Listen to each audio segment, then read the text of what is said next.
Sheringham, and Solskjaer has won it! From the plans that she has made,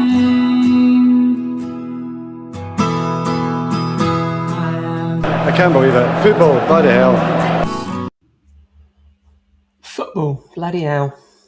Welcome, guys. Another episode of the Fergie Times Red podcast. I got my co-host Boom with us. We might have another member of the team joining us in a bit. We've got a guest on, though. Did you want to introduce yourself, mate?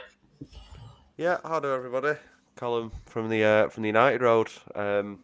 Pleasure to be on. Not really much else to say, to be honest. Really happy to be on with you guys. Yeah, pleasure to have you on. I did see your video this week with Steve from the 58. Yeah, really good to have him on. Really good guy, Steve. I've met him. He's such a nice guy. Really. The work they're doing is amazing, which we'll go on to in a minute. We've got a segment on the protest and everything that happened today as well. But yeah, good to have you on, and let's get into it. Yeah, absolute pleasure. Fire away. So straight on to the Europa League game to start with. Start of the week. We got the win, 3-2. There was still teething problems in there, I think, the system. But we got 3 goals, a couple of goals for Højlund, which will do his confidence a good. What did you guys think of the result in Europe?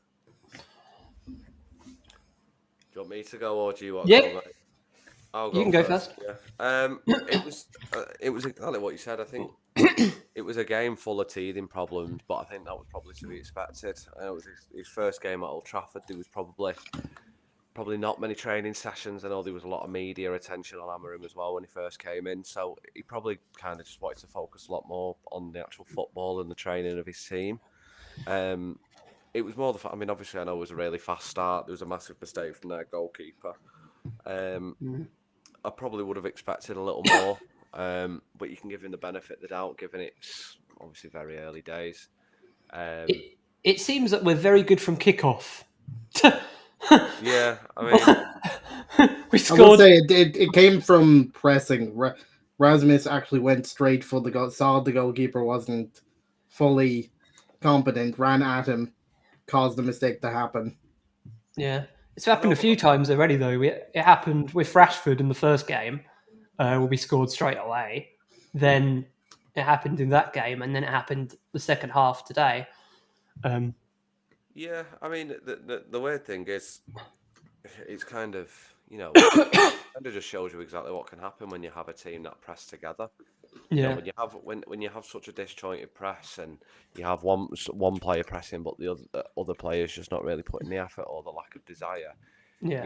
It's never going to work. But when you have a forward line of likes of Garnacho, Ahmad, Rashford, Mason Mount, Bruno, Højlund, all pressing together, it just shows pressing front can really work. And it forced the goalkeeper to make a mistake. I mean, you saw it again today with Liverpool and City. Liverpool were just so ferocious and tenacious with their press that City's defence couldn't handle them. And City really looked like a boys' team against Liverpool today. And it just shows you how well it can work. And obviously, no disrespect to Bodø, Glimt. I understand they're not City for Liverpool, but if you can do that against any team, you're always going to give them problems. So, Yeah, they're no pushovers as well. I think they've won 4 titles in a row. Like defeating it's always been like your Moulders and that lot. Yeah. In that they've broken. They've had some impressive victories lately. Yeah, Yeah. I mean, I get that, but I mean, no disrespect to them. I mean, United should be beating these with these. Oh, yeah. Norwegian champions or not, Man United should be beating them. Yeah. It comes down to I blame the goals on Malacia just wasn't fit enough to. Sorry, he was getting minutes. He clearly wasn't at the pace he needed to be. Yeah. No, I think it was good it was good to see him back, especially after 18 months. But as you say, he's not fully fit yet. The thing is with Malacia is you have to throw him in at a stage because you need to. Obviously, he's played a few in the younger teams, and he's trying to gain his fitness back. And I would have rather have thrown him in against Bodø Glimt than against Everton or Arsenal this week. Yeah. He needs to get his fitness back, and the only way he does that is by playing. So. And what also was interesting was Bruno playing that bit deeper. We've not seen that much. Yeah, that was interesting. Yeah. Yeah, exactly, and that's the thing. Like, it was rough, really, but I did feel for Malacia because I don't remember him being as slow as that before he got his major injury, and I think maybe it's just a case of he's lost that little bit of pace. Maybe he just needs to get back up to speed. I don't know. Football can be a cruel game, I guess, and unfortunately, it seems to have caught up to Malacia a little bit. I still don't know the extent of his injury. I think it was something to do with his knee, but ultimately, it's gonna have cost him a yard of pace given the extent of his injury. So you can give him the benefit of the doubt. I just think the other goal I think they scored was actually just an incredible. I'll share it. That second goal was beautiful. That was a sick goal. The goal was just really, really good. But again, it was just some of the issues were similar issues we've seen previous, where it was just maybe the lack of concentration. And I think, and the thing is, Amorim addresses that in press conferences by saying, we're impressive, but we're still not quite there. Or I know we're getting onto it later. But you still got to look at the fact that we beat Everton. Well, he said it with Højlund. He said Højlund was much improved, but he's still not where I want him to be. That's what I mean. So it's holding the players to a high standard, and I do wonder if that's something that hasn't happened over the past however many years. So it's refreshing to hear, but United shouldn't have lacked the concentration to then go 2-1 down to Bodø Glimt, really. They're the kind of games where we shouldn't be having to come back. And obviously, Højlund did brilliantly to get us back ahead. And I think Højlund really showed what a good player he can be. I just think he needs that consistency, but he also needs that creativity around him, because Højlund hasn't been getting that creativity. You could put the best number 9s in the world in the United team.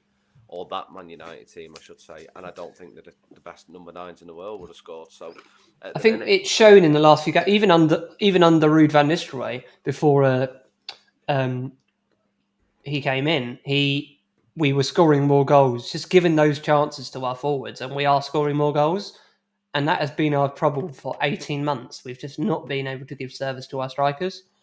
Exactly. Even Rashford, and like, a lot of people thought Rashford would struggle in this system. Me and being one, we did a video on people who I think would struggle in the system, and we put him down as Sal. And but he's been quite impressive. We sort of saw that at the Ipswich game, but fair play to him. He's in that number 10. He's kind of started to make it that much better for himself.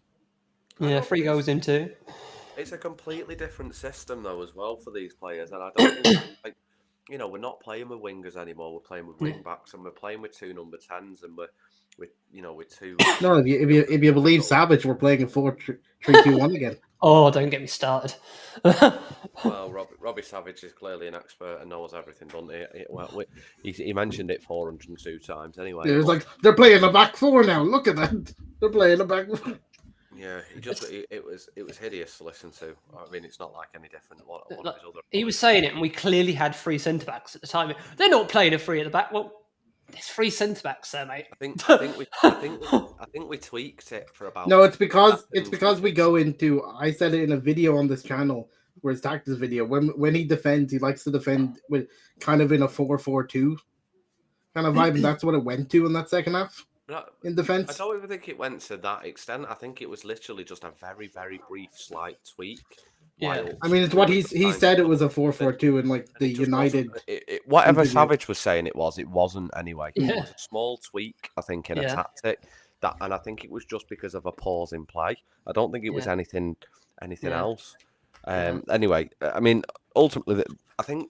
More so than the performance, I think the most important thing the other day was, because we've not been great in Europe this year for many reasons, I'm sure, but the most important thing I think the other day was just to actually get the first win under Amorim's belt, especially at home. Obviously, I know we played Ipswich. Really, we should have beat Ipswich, but new manager. I think some of the players really struggled. Some of them concerningly so. I think he claimed he confused them. I think it helps as well that quite a few of our players have played similar systems before. Like when I think Harry Maguire will be another one when he comes back. I think he'll really suit the back 3, because he's probably played his best football for Southgate in a back 3. I know, but I don't think international football is comparable in any way. To be honest, yeah, I don't think it's comparable. But then even Hoyland said in the week, he said he played a very similar system at Atalanta. And so And did Ruben Ahmed. keeps saying Ahmed also came from Atalanta, and they play a very similar system. And Ruben's very complimentary of Mount being playing in that same system. Yeah, with he Chelsea. played for Tuchel, yeah. Yeah, exactly. I think the right players. I mean, I think the likes of Mount and Fernandes and Ahmad. I think that these kind of players will be really good for Amorim, especially for Mount as well, who's more of a number 10 anyway. So it just gives him that idea to thrive. I do have my concerns around Xerxes, although today probably quashed a few just because I think environment's a massive factor, and Xerxes didn't have that. There was and a although slight it was, tweak today. I don't know if you saw Amorim's. We'll go on to it in a minute because when we played it, talk about the Everton game. But he played as a false 9. yeah, I think it was more the case of. It's like I say though, I think the environment's a big impact, and the frustrating thing is it was Ten Hag who wanted him, and wanted to sign him. But like I say, Xerxes isn't a number 9, but he's not a number 10. He's kind of a half and half. Yeah, and I think in the right structure, he will really thrive. It's just will he oust the likes of Ahmad, Mount, and Fernandes from those positions? I think it depends on the game. And I think he did his research on Everton in this particular game and said that this would more suit Xerxes than our other striker options. Yeah, I get that, and I think, but that's the thing. But that's where it comes down to environment and impact. I think if you the best thing Xerxes is good at is facing goal, running at defenders to create in front of him, and that's exactly what he did today. It's just, will he always do that? And is he always going to be the number 1 choice to do that? Because teams aren't always going to be as bad as Everton. Not as bad as Everton, but as low as Everton in the league. So I have a long-term concern with Xerxes just because I don't know how if he'd play as much as the other number 10s, but I definitely think he could be really good for us. He's just, I think Xerxes is definitely probably more of a game-by-game basis. Because I've not been one of those people that's been giving Xerxes crap. I actually think Xerxes is a really good player, and you saw it in the first probably 3 or 4 games. Our creativity was so different when Xerxes went off. yeah. And I was always the one going, why has he come off? Because we look like a completely different team. So Xerxes, I think, can be really good. And creatively, I think he'll be really good. I think it's just, we need to really maximise the environment he's in terms of on the pitch. We need to make sure that the players around him and in front of him maximise his potential, because he is a very good player. And it's obviously, like we say, today I think it was him and Ahmad in the number 10? Can't remember now. So, and Ahmad was just, I think Ahmad, actually, just bear with me. Ahmed was win back again. Ahmad was wing back, wasn't he? So yeah, it was him and Xerxes played as the false 9, and then with Rashford and Fernandes. I thought it was Rashford who played as the number 9. Apologies, but it just shows with that front 3. There's a very good front 3 there. I think maybe Thursday's game against Bodø Glimt was a really good opportunity to rotate, which is probably why we didn't see the best of the team, which I understand because some of the players hadn't played a lot already this season. So it's probably a good opportunity to get some of the fringe players fitter, get them some game time, and at the end of the day, the most important thing was to just get a win under Amorim's belt, which he did. I am glad that he has rotated quite a lot in his first few games, and he has given everyone a chance, and he said he would do that. It's something Ten Hag never did. He always played the same team and then wondered why all the players got injured. Amorim's come in and said, look, we're going to rotate. We're going to find the best team. It's going to take time. And I think he sees the fixture list being this December is so close that he's going to have to rotate. So he's like, I'm going to use this to see who can do what. Yeah, exactly. I mean, I think there's certain players whose career is already over at Man United personally, but I think they're currently just being used to effectively just rotate, just keep some of the legs fresh, because, like you said, I think it's 9 games in December. One particular, I think, and arguably he's probably been one of our, especially under Ten Hag this season. Eriksen's probably been one of our best players, but I don't think he fits in in that get. When we had him and Casemiro in the midfield too, we just didn't have any control. No, but that's kind of the point, though. Those players aren't ever going to be the future of Man United, and they're never going to give so much control. mainly just because I don't think Ericsson is so good on the ball, but obviously I just think he's probably not quite in his prime anymore, and that's okay. Yeah. It's nothing bad on him. It's just he's not in his prime anymore, and very similar to Casemiro, incredible player and has done so much for us, but in terms of obviously winning trophies in the first couple of years. But there was no hiding, and let's not pretend that Casemiro was very good last year. He really wasn't in his best form. Yeah. He seems to have picked up again this year, but it's only Man United in its current, well, probably previous status with Ed Woodward and that he'd get a 5-year contract at 30 years old. You know, no self-respecting and well-run club would have done that. And there is no doubt that they're not the future of Man United, and that's okay. That's not a bad thing. You know, they're still good players, and they'll still be very fondly remembered, I think. But it's, you know, to sort of move forward, that they will be two of the players that are probably moved on, and these are the kind of games really that they should be playing and should be getting minutes in, because even with our second string 11, even potentially second and third string 11, Man United should be beating teams like this. And that's what's so concerning in Europe, because some of the games we've played, we haven't won, and it's against teams that we definitely should be beating. Yeah, it was a shame, like, especially on the midfield going into December, because I thought you might get a chance. It was a shame that that youngster we signed in the summer, who's doing really well in the under-21s. Chido Obi Martin. Yeah, he's been doing really well, and where we needed to cover in midfield, I think he could have had a chance soon. But he picked up a knock in the for the under-21s. Hopefully, it's not too serious. I think we're just bedding him in, to be honest. But I think we will see him. I think there'll be a couple of ones from Carrington we'll see soon. Yeah. Yep. So, have you got any more to add on the European game? Well, where does this put us in the qualifying? That was the other question I was going to ask. After obviously we started the group with a lot of draws, in a decent position. We're currently 12th, 1 point off.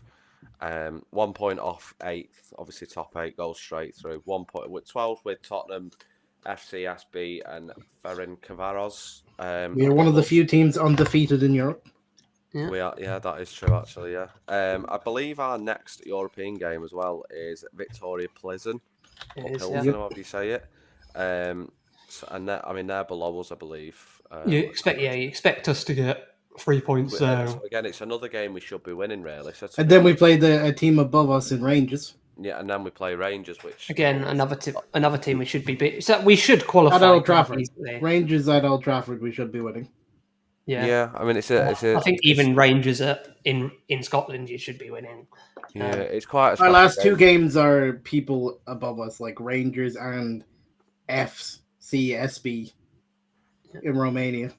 Yeah, so I think all 3 of those games we should be winning. So I think we'll qualify quite easily now. It was looking a bit shaky after 3 draws, but I think we're in a lot better position now to qualify. And I think points why we do have a chance to finish in the top 8. Yeah, I think we have got to take the Europa League seriously, because I think Chelsea are away from the Europa League. Chelsea are doing very well. I think they might take the final spot in the Champions League. And the Spurs there, you've got United. I think it's going to be very hard, even if we are playing better now, to get into that top 4. I think you're probably right. I mean, the Rangers game holds a special place. Saying that, we're only 4 points behind City now. We've got City in a few weeks, but we have a better goal difference. We've just got to take it game by game, haven't we? I think mainly. But I think they should concentrate on the Europa League.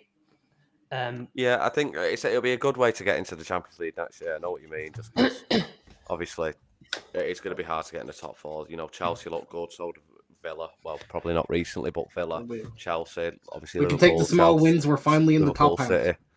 Yeah, I mean that's fine. I mean, the top half finally. I mean, that's what I mean. It's so close. The top 5 to 10 is just such a close. Sort of in terms of points, we're so close, and this is what I mean. If we can get a good run, there's no reason to suggest we can't get into the higher positions, like into the top 4. But the thing is with the Europa League, is I've always had a bit of a snobby way of looking at it, but I think recent years I've probably mellowed to it, just because it is a trophy and it is a way into the Champions League, especially. I really enjoyed it when we won it under Jose, because it's something we never won before. Yeah, exactly. I really enjoyed that season. It was a really good night as well to celebrate that as well, given what had happened in Manchester the week. And given that most of our squad was injured, the top players of that. Yeah. Yeah, absolutely. Yep. So before we move on to the Everton game, we are going to discuss the protests today. So Everton fans and United fans protested today A lot of fruity language. With the 1950. Big up the 1958. I've put their link there, so you can scan there and check out their website. Continue the great work. We love you, Steve, and all the boys. Chris, legends. Check them out. Scan the QR code. Go to their website. If you've not signed up for, they're also doing a fan advice, making a fan advisory board at the moment. I think you can probably tell us a bit more about that, can't you? Because you had Steve on your channel this week. Yeah, I mean, he said that they're looking to sort of recruit, not recruiters per se, but sort of get as much help as possible, because Steve's really good at it. He sort of understands he doesn't know everything about everything. He's really keen to listen and have help from other fans and other United fans from all over, really. I think ultimately he has the same goal, that he just wants United to be the best he can be, but he also doesn't want the fans to be left behind. Hence the sort of hence obviously the protest today. Obviously I had Steve on the channel the other day. Top bloke, will do anything for anyone as long as it as long as it's not disrespectful or anything. Really, it's just I had a beer with him last February. Yeah, really good bloke, and I think the most important thing at the moment is he's working with the FSA and partnering with the FSA, Football Sports Association. And you saw that today with the Everton and Man United fans' joint protest regarding the ticket prices. Absolutely vile ticket price increase that Man United are inflicting. I obviously did a video as well about it. Just stated my disgust for it, because I think it's genuinely disgusting what the club are doing. And I think as well, the thing is, if this was a few years ago, the Glazers would be getting, and rightfully so, absolutely pelters for penny it. crunching to the highest degree. Yeah, and I think, unfortunately, I think Ineos need to hear this, and I think if you couldn't make the protest today, hopefully you shared it in whatever way, told friends about it, whatever, and just tried to play whatever small bit you could, because it was a massive part of today. It almost felt a little bit bigger than the game, to be honest, because United can't put banners in the stand, and United can't constantly say how much they love the fans of the club and then charge fans £66 if you're a 4-year-old or a 74-year-old. 100%, I don't understand how you can sit there and say, and they tweeted today with the Garnacho signing some autographs saying making time for those who matter most, as in the fans. Yeah. I mean, that's just complete bollocks, quite frankly, that you're willing to tweet complete nonsense marketing stuff like that, whilst then charging the same fans £66. £66 is disgusting. If a mum or a dad wanted to take their son or daughter to a game, it's going to cost £100. It's a disgrace, and Man United just constantly bang on about how much they love the fans. Well, this doesn't show that. Their actions are showing that they don't care. And not only that, they had the banner that football is nothing without the fans, said by a great man, Matt Busby. And this also doesn't echo that, because they don't care about the fans. All they're doing is being greedy and expecting more revenue. And considering the size of Man United, the revenue gains that this would bring in is so minute. Is it really worth the alienation of the core support and loyal fans that you're not going to lose, but you're going to seriously upset and piss off? And the big part of the Premier League product is the fan base, the atmosphere that the fans create within the stadiums that goes worldwide. How are you expecting fans to create that atmosphere when you are pricing those fans out? So it's really important that whether you were at the protest today, couldn't make the protest today, but were able to share it online, or email the club, or tweet the club, or whatever way you could, it's really important that you actually just made sure people were aware about it. Yeah, 100%. I echo everything you said there. It's disgraceful. I think, like, in a world where everything's going up now, a lot of people's escape from real life is going to the football the weekend, and for the club to price them out of that escape for the thing we all love is just for a bit of extra money. It's disgraceful from the club. I don't know why they're doing it. I really exactly why they're doing it. You know exactly why they're doing it, and they're doing it for money. And because I emailed the club the other day about it, and they try to use revenue. They try to use financials as the reason, and they try to use because they needed to keep the club in the most positive position as possible. And I don't understand how And they're trying to say penny pinching. They're trying to save as much pennies as possible as their logic. I know, but I get cost cutting because, to be honest, Man United as a club over the last however many years probably hasn't been run brilliantly. So, to be honest, as awful as it is that working people are being made redundant, if they aren't a full use of the club, the best way to do it is to pay them off, offer them redundancy, and help them get another role somewhere else. If that's the case, fine. I hope it was done in a respectful way, in a correct way, and a classy way, because it's never nice for people to lose their jobs. But I also understand when a business isn't doing very well for whatever reason. Unfortunately, it's because of a family who don't care. But if those people were made redundant for a cost-cutting measure, then fine. But financial mismanagement at the highest level of the club, i.e. the Glazers, constantly taking dividends and ruining and riddling the club with debt, that is never, ever the fault or the responsibility of the fans to pick up. The financial mismanagement of this club is not because of local fans. So if they are going to put this on the fans, then fans will make sure that that the club are aware of how annoyed they are. And I emailed the club, and they basically tried to say it was financial reasons and that they needed to keep the club in the most positive position as possible. And I emailed them back, funnily enough, saying, well, that's complete rubbish, because as soon as £66 was sprung onto the fans with no prior consultation, there was loads of tickets available. So it wasn't just the 3% of non-discounted tickets. You made sure that there were tickets available at that price straight away to try and make as much money as possible. It's not the fans' fault that you've been financially mismanaged so badly because of a family from America who riddled the club with hundreds of millions of pounds of debt. And now you're putting that on fans who will never leave the club because it's ingrained in the hearts and ingrained in the blood. But you are now making them pay for billionaires who don't give a shit. And quite frankly, it's absolutely they clearly realize the investment needed for their projects of expansion and all of this are going to cost way more than what they could actually earn. Fans pay it instead. And they're making fans have to pay up the price rather than finding it themselves. But that also, as true as that is, it's also a little bit not, because not just United doing it. That's the point of a joint protest today. United are doing it because everyone else is doing it. And United have always been a I'm just doing United's reasons for it, but it's a problem as a whole. Yeah, it's a problem as a whole, but United don't have to do it. United can be a club that pioneer this and go, do you know what, we're not going to do that. United have always been a club proud of its working its community feel. The club is in the heart of Trafford Park, which was the biggest industrial estate in Europe for many years. It was. And we paid staff through the pandemic and got punished for it financially. We were a club proud of the fact that in its community, it was a working class community, that people finished work on a Friday, went to the pub and went to watch a football game at 3 p.m. This isn't a case of, it's an extra little bit of money, people will find it. Football is an escape for so many fans, and during COVID, it was a really tough time for so many because their escape was football and they couldn't go. They didn't go to Old Trafford to watch United. They went for the social reasons. Obviously, they loved United too, but their main reason was a mental health escape.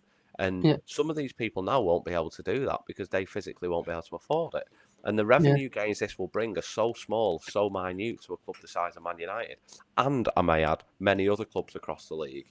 It's so small and so little that is it really worth the dignity and morality ruining?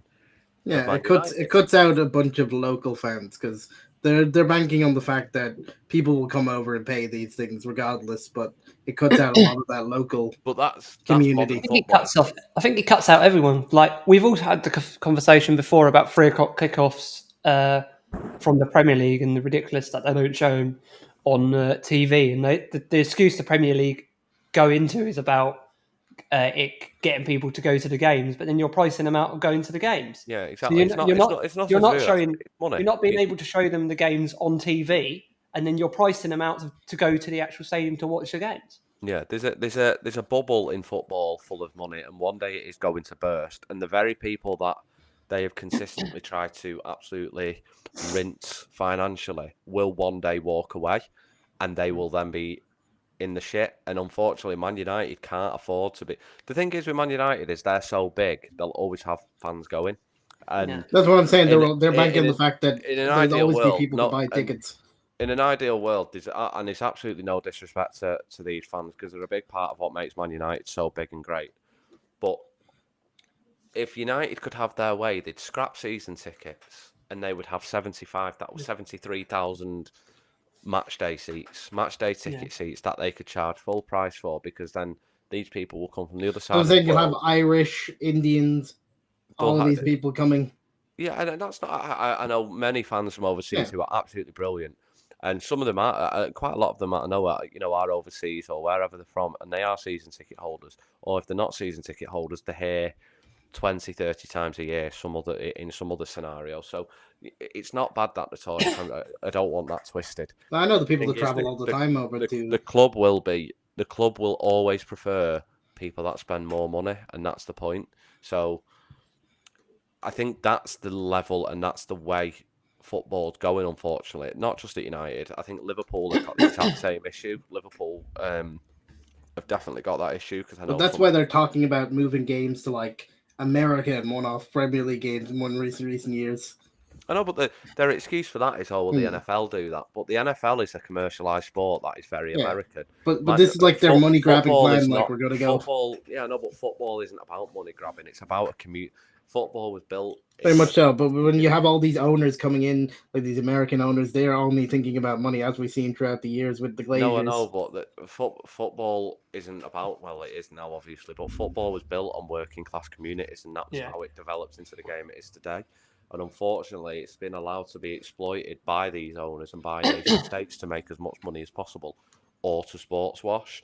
And unfortunately, football is long gone to the point now that I don't think it'll ever return, because unfortunately, money will always rule. Do you think the Premier League need to take responsibility and maybe start to put set like this is as the max you can charge, for example, like set goals for the clubs and say like they did? They took a stance on when we had all the debacle with the Super League, and they said if this continues, you're not going to be in the league. Do you think the Premier League only care about one thing, and that's the Premier League?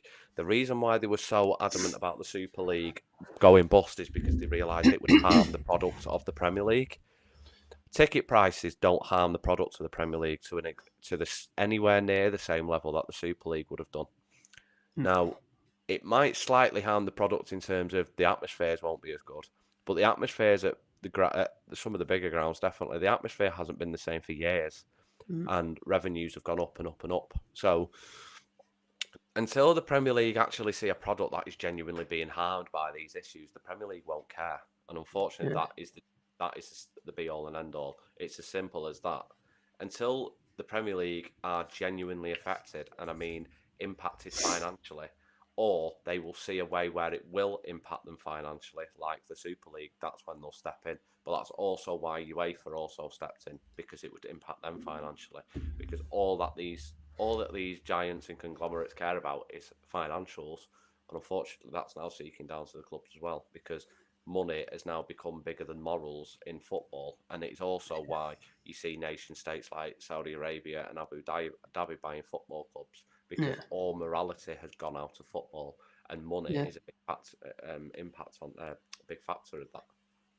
And at that point, I'm so glad that I think it would have been a lot worse for us if Qatar did get us. Yeah, a few years back. I never wanted Qatar. I mean, to be honest, I didn't ever want Qatar. But the point is, people also said, "Oh well, Ineos aren't great either, or Jim Ratcliffe isn't great."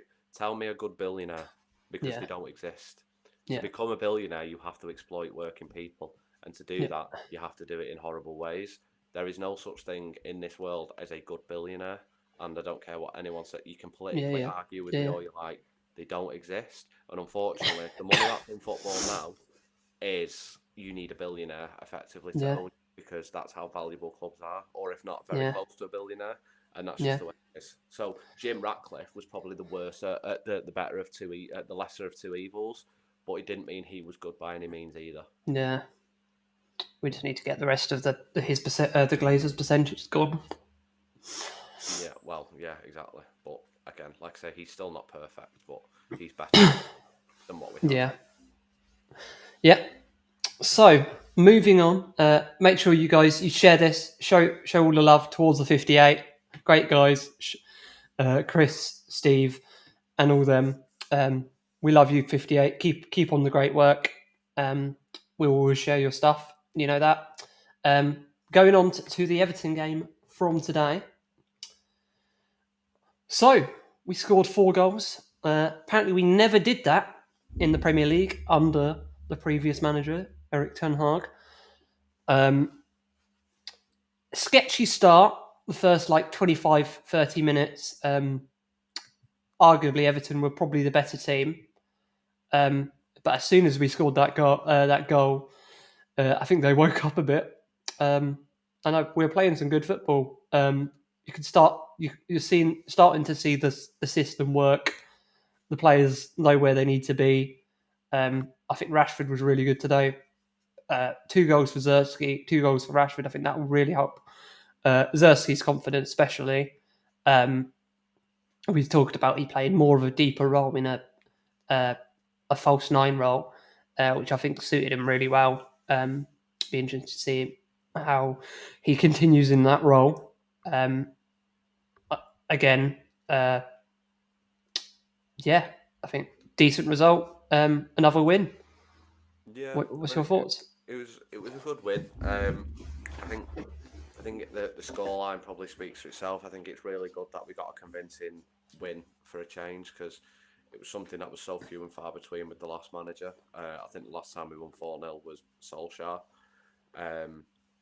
in the league anyway. That is. I think it shows there was a lot of desire on the pitch. I think 2 of the goals that Ahmad created was a work rate from Ahmad to show that he wanted the ball more than anybody else, which is what I always like to see. I love Ahmad. I mean, if anything, it actually just it just kind of shows and puts egg on the face of Ten Hag a little bit, because he sort of always wanted to use other players over Ahmad, and I don't know what it was that he saw in others over Ahmad, but it just shows maybe his player identity, his player ID and his talent ID probably wasn't great if he's not playing Ahmad, because over the last few weeks when Ahmad's played, he's been an incredible player and been in really good form.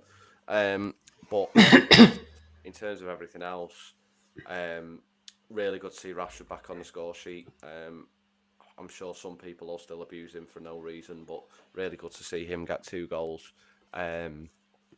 Really good to see Xerxes after some of the rubbish he's got as well. Like I said before, I think it's too early to sort of judge these players and judge some of these new signings. He's probably not been at his best. I do get that, but at the start of the season, I think he showed why we bought him, and I think he definitely can go on to be good. It's just I do have the concerns of where he'll play sometimes, or if the environment will always be there for Xerxes to thrive. Really convincing result, really decent performance, I actually thought. The good thing is as well, I think there's still elements for improvement as well. So we're definitely still not the finished article. And another clean sheet for Onana as well. Still most clean sheets in the league. Good save at the end. Yeah. Well, Amorim been so said good that this himself, year, though, didn't he? Amorim said obviously he still feels like there's more to improve as well. Onana's just making a lot of. Yeah, he said he's far from the finished article. Yeah, but I think Onana's showing a lot of people to have to delete a few tweets, to be honest, because 2 assists in this game for Bruno and Diallo. Yep.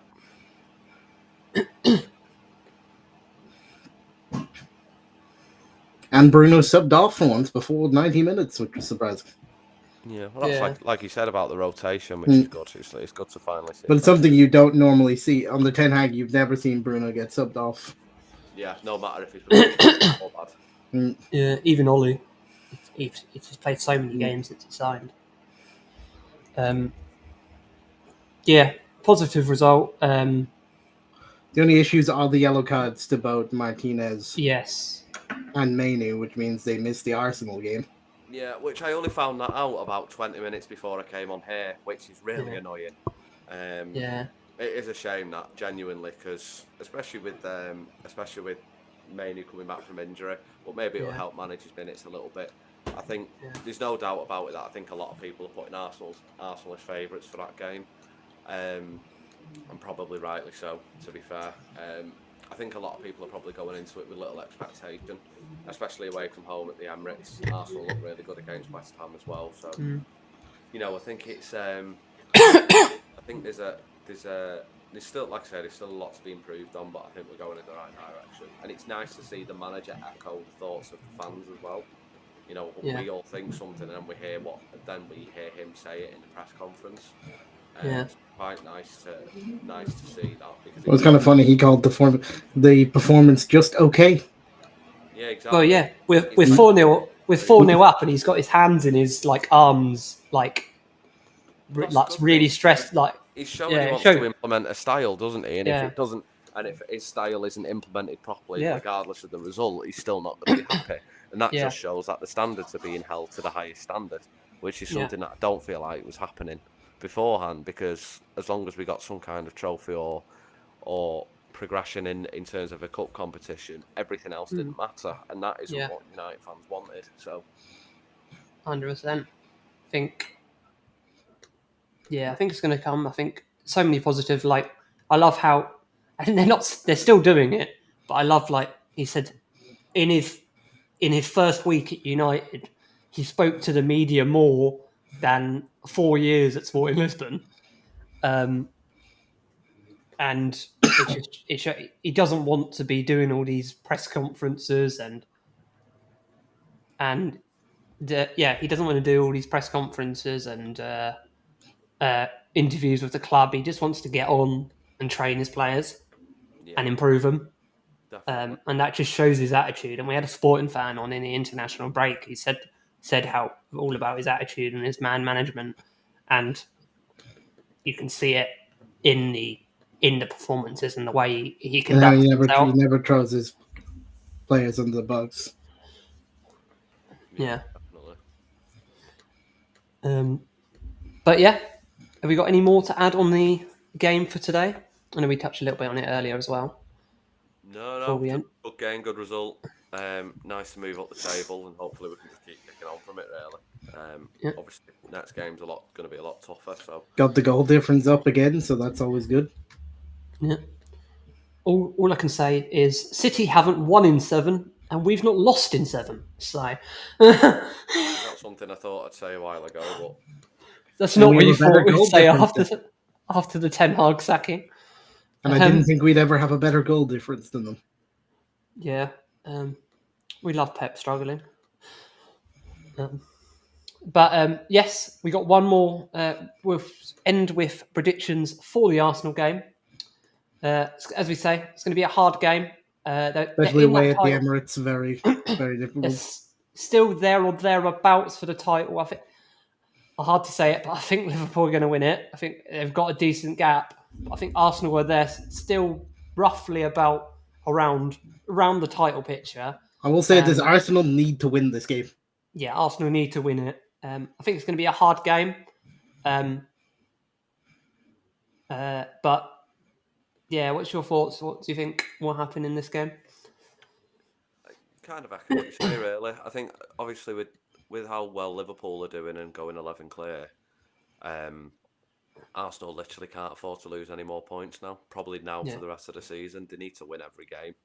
I think it pains me to say, but I think Liverpool are well and truly having one hand on the trophy already, unfortunately. I think this is like that COVID season where they went very far ahead, and then there was Yeah. So I think Arsenal absolutely have to win.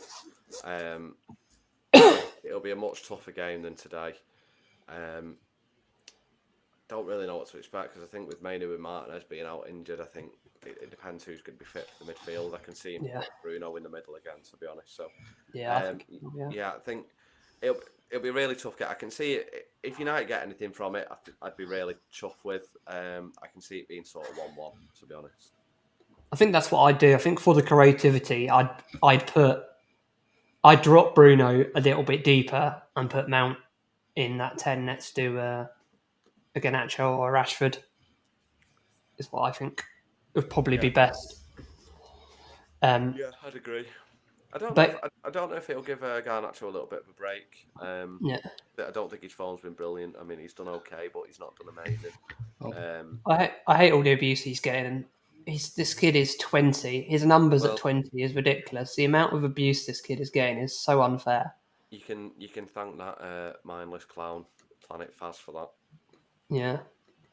But, anyway. I'll give you a little stat to end it. Arsenal have won their last 3 Premier League games against us. They've never won 4 in a row in their history against us. Yeah. Well, that's something that I'm sure would change. I hate when people come up with stats like that. It immediately means that they're about to get 4 in a row. Maybe it's a destined for a draw by history. On that, I am going to go 2-2. I say we get a draw. I think we're quite positive at the moment. I don't think we'll lose. I'm going to say 2-2. What about you, Boom? We're all going with our heart here, aren't we? Like I say, 1-1. I'm also going with a draw. I'll also go 2-2. I just want an entertaining draw. I think it'd be 1-1. Like back in the day where Martinez scored that equal, that with a header out of nowhere. Want someone else to do that. I think in the circumstances, though, I think if Arsenal don't win the league this season, which I think they won't, I think question marks have to be made about Arteta. Absolutely. I think there's already question marks over him just because one FA Cup in his first season. Ten Hag did better than him. I will also give you one thing that they statistically this season they don't like evening kickoff Arsenal. Yeah. They've only won 2 of their last 17 evening fixtures. Wow. That is a stat. Fair enough.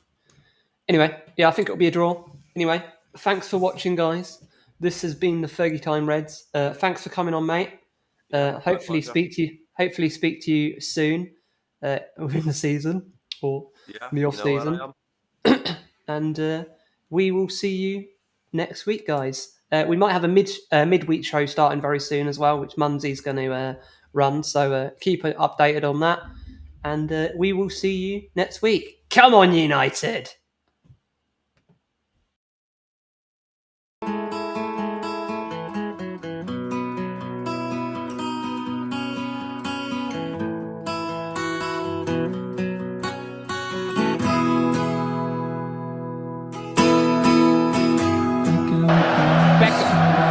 Into Sheringham, and Solskjaer's won it!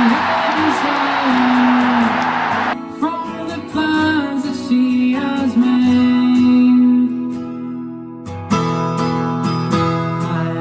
I can't believe it. Football.